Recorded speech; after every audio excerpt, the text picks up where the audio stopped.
Enshrouded is a game I absolutely enjoy for its survival elements, even though if it's diet survival. But Dimension, I also enjoy it for so much more. I love its story. I love the fact that like it really gives you a purpose to keep playing the game, and it gives you a kind of driving force. Like the fact that you are a flameborn and you have awoken like almost 100 years after the world has fallen into chaos and has been consumed by this shroud, that you are the one that's supposed to claim back the land and push back the shroud and be glorious in your victory. But like it's a good story and there's a purpose to keep playing other than just survival. And they give a lot of good reasons and backstory to this. There was an elixir that was found that did a lot of things. I think you previously told me it's like magic, it does health benefits, there's so much to it. But humans being humans, they start wars. They start fighting over it. They start digging deeper. I mean, somebody give me the Lord of the Rings book because they essentially found their version of the Balrog, but it's the Shroud. And with the Shroud came some interesting things, right? Yeah, it's literally because they got too greedy, dug too deep, and that's what eventually let the shroud start to seep up from the elixir wells where they were harvesting this elixir. But true to form of mystical, evil, crazy stuff, it didn't just stay in the elixir well areas. It started to spread. And with the spreading came mutations. It mutated people, plants, animals. It mutated the very land itself. It started to grow its own like living and moving plants. That's the shroud roots you have to go cut down to just relieve some of the shroud. And you, as the Flameborn, are kind of tasked with reigniting the flame of the world and trying to push back the shroud and stop this mutation. But the shroud didn't just mutate these creatures and cause this madness in the shroud area. It also literally drove people crazy. The bandits or the nomads or the raiders or whatever you want to call them in the game, the people with the metal helmets and that just grunt at you all the time, those were normal people before the shroud started coming through and before the elixir. Like it changed the entire world literally. So, wait a minute. Do you think Enshrouded should have been called like Gardener 101 or something? Because I've seen mushrooms, and there's mushrooms. The Shroud grows these mycelium areas where you have to take care of like the root source, which might be, that root that you have to cut down. So, like, are we playing like, fantasy gardener? I'm just kidding. I mean, Um, we just need to find the right NPC that gets us like the weed stuff that we can spray on and get rid of the shroud. You're just walking around the big sprayer. Oh, I'm just kidding, but it's funny. It's good to poke fun at these kind of things because the storyline is amazing. I absolutely love the main story. There's so much context to it, and you keep finding out more and more about it as it goes on. That the ancients are supposedly the ancient people. Like I think that they initially had the same issue a long, long time ago, and then it seems like the ancients that were helping the humans dig these elixir wells were either ignorant of what happened before or they were so far down generation wise they didn't remember this happening. So it's Well, kind of interesting. here's the interesting part to me. The ancients actually had the elixir hidden away, from what I understand, and they hid Mhm. it from humans. And then eventually they gave it to humans, which is what started the wars and everything. And like Oh, humans literally got addicted to it. So it makes me wonder, why did the ancients all of a sudden decide to give this elixir to the humans out of nowhere? well, okay. Before we put on our tinfoil hats and start doing conspiracy theories about the ancients purposely ruining humans just to create the Flameborn, let's go ahead and talk about other cool factors like the base building. I love the base building in this game. It's so awesome and freeing from the materials that you find over time as you explore the world. I know some people in the past have been like, just give me all the materials right away. But I love the fact that as you get further and further in the game, you find better materials and you have to actually seek these materials. They don't just pop up for you when you find the right resources. they have to be found for you to gain the knowledge on how to create it. Now, there are some resources that give you the building block material recipes, but some of the ones, like I think timbered wood, requires you to actually get the carpenter and go to where he tells you to get it. But some of them are obscure, they're hidden. And when you find them, they're really nice. Like I think the sandstone one the sandstone brick, the like fancy sandstone brick is hidden. And when I found that, I loved it. It was so fitting if you built in the sand area.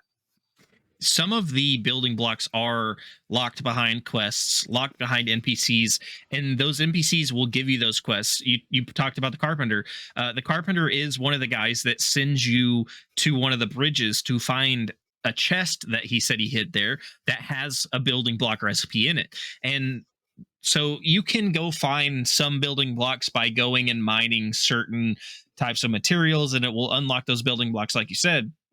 But then sometimes you actually have to talk to the NPCs and go through these. I won't say elaborate because they're not terribly hard, but They're quick. sometimes you have to go search for these other building blocks to get the nicer stuff, to get the sandstone bricks, to get the special wood blocks and things like that. And not every update, but most of the updates we've had so far, they're adding even more building blocks in and even more building options. The last update that we just got, update 5, was almost completely advancements on the not only the building system but building blocks, and they've revamped the prop system and everything.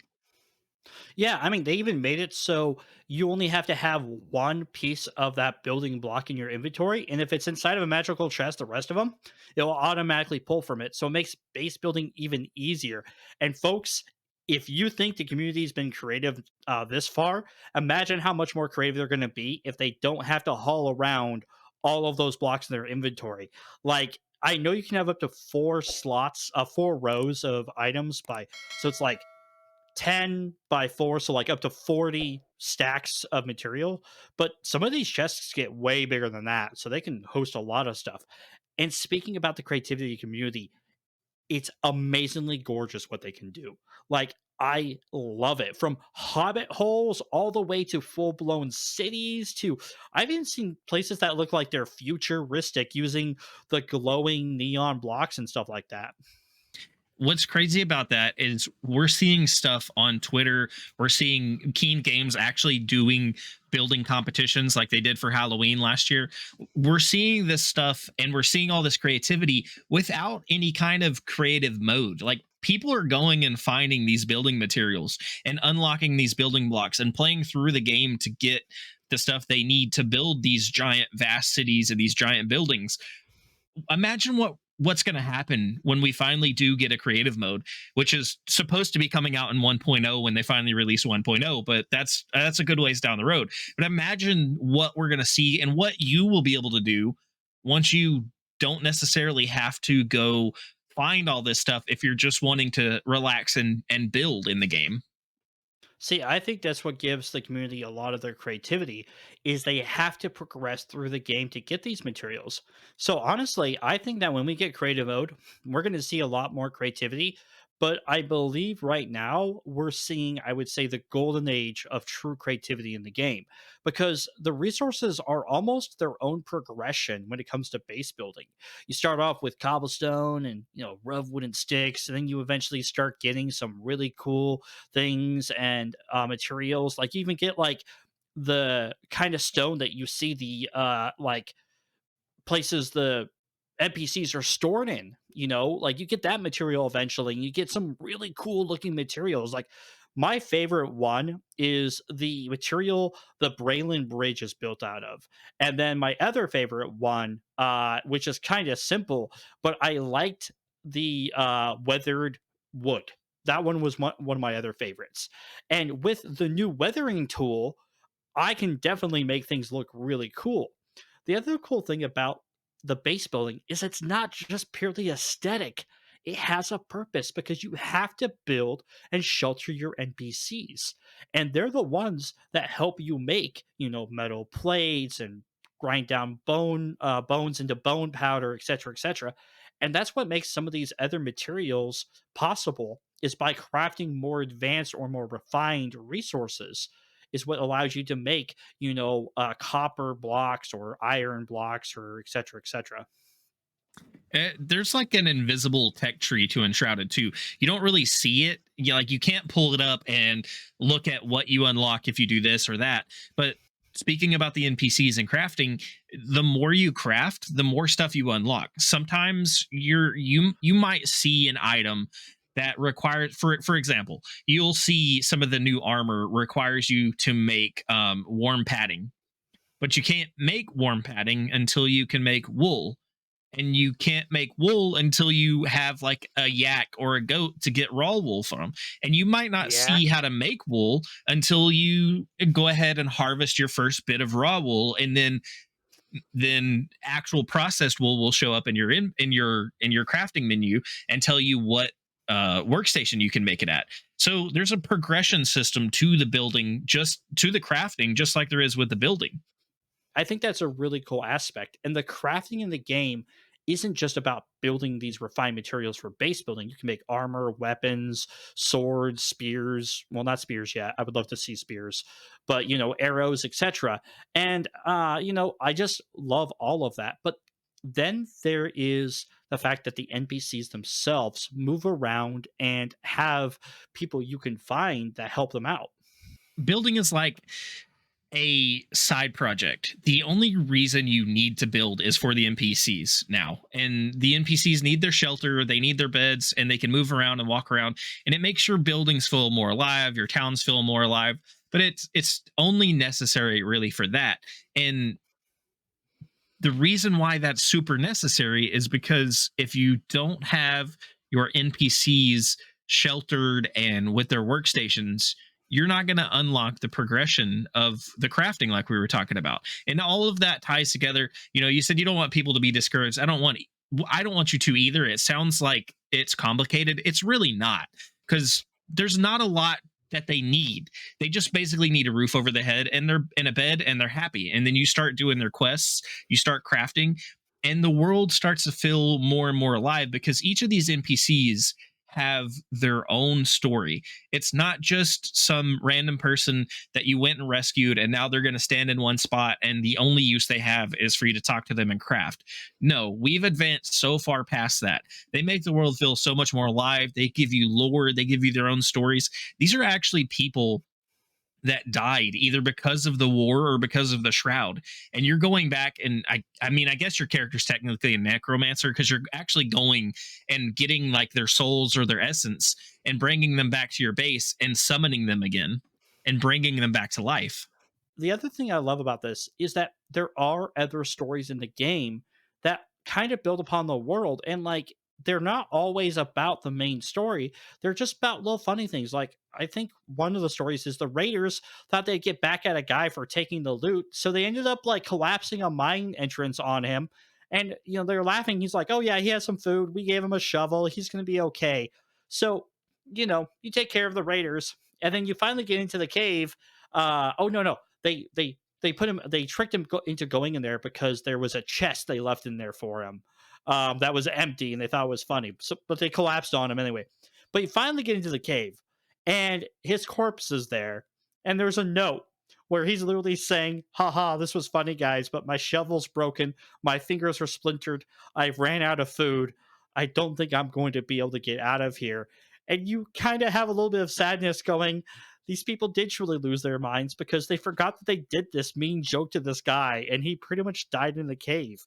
It's almost like a funny sad like thing where it's all like, oh, that really sucks. But the world is littered with these stories, and they're just not that kind of story. They're also heart-wrenching, they're also funny. Sometimes they're treasure maps, sometimes they give you hints at possible locations. And I love the fact that the world itself has like leftover history of what once was, if I can actually say words. There's a main storyline that you can follow, and there's all these quests you can do from the NPCs, and you'll get lore from all of that. But then there's also a side quest that's scattered throughout that where you find those lore pages. And sometimes you don't even get a quest for it. You just happen to be exploring a settlement and find a note on the ground and you read it, and it doesn't do anything for the main story.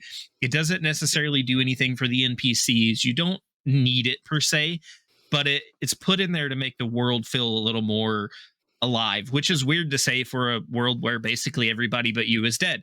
But it's meant to make the world feel more real, more alive, and like there was something before you.